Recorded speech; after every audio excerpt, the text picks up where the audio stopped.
Pak Tato yang sudah memang pengguna pengguna fasilitas sarana prasarana di Teluk Tapang. Sejauh ini sejak kapan Pak mulai menggunakan pelabuhan Teluk Tapang dan bergerak di sektor apa nih Pak?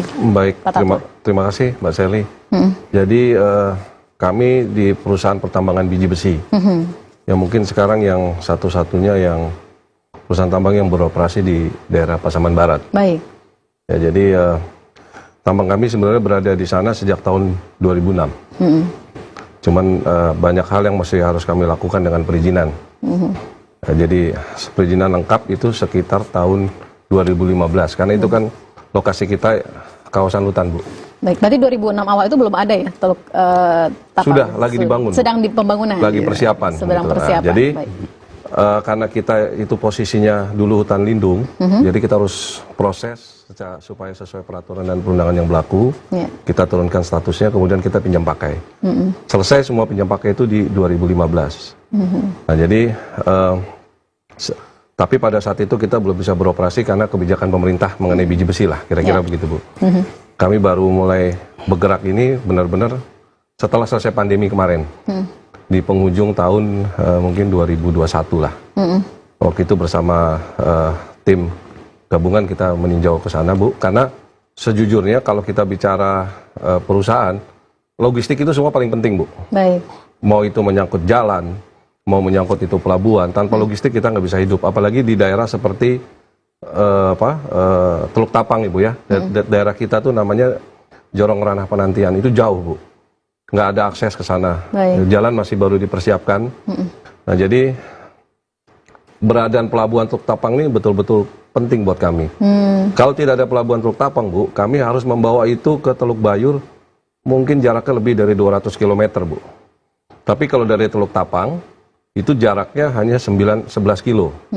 Nah, bisa dibayangin, Bu, cost-nya akan sangat signifikan, gitu. Jadi ini memang pelabuhan yang sangat kami nantikan untuk segera kita bisa operasikan. Ya tentunya nanti di bawah bimbingan Dinas Provinsi dengan KSOP dan pemerintah Kabupaten Pasaman Barat. Kira-kira sementara begitu, Bu. Izin. Baik. Nah, Pak Tato, ini dengan 2021 ya sudah ke sana melihat situasi dan juga kondisi dari Teluk Tapang ini, ada apa ini yang butuh cepat oleh para pengusaha sendiri atau pengguna jasa?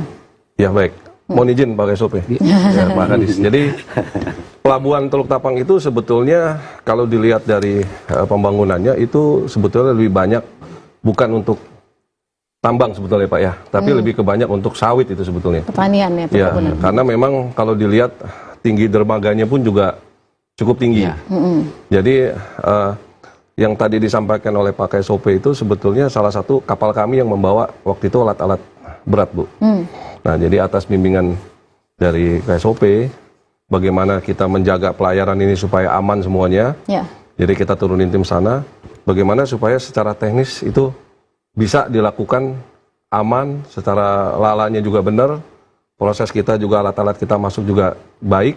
Dan itu berhasil kami lakukan, Bu, kemarin di awal-awal tahun 2022 ya, Pak ya? Iya.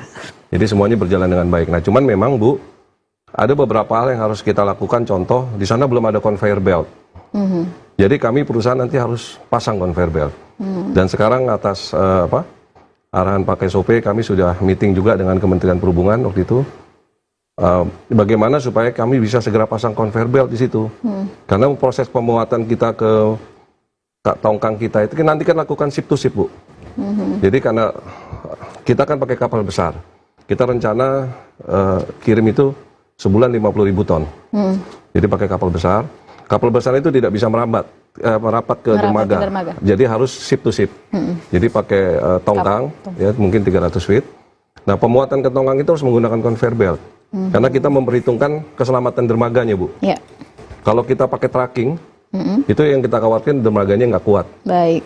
Jadi supaya aman kita pakai conveyor belt. Nah, kita harus bangun conveyor belt.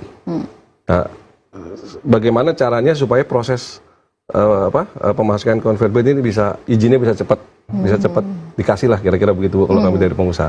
Walaupun kita sudah usahakan semuanya sudah berjalan dengan baik, dan sekarang lagi proses, kita tinggal tunggu itu. Oke, baik Pak Tato. Nah, Pak Heri,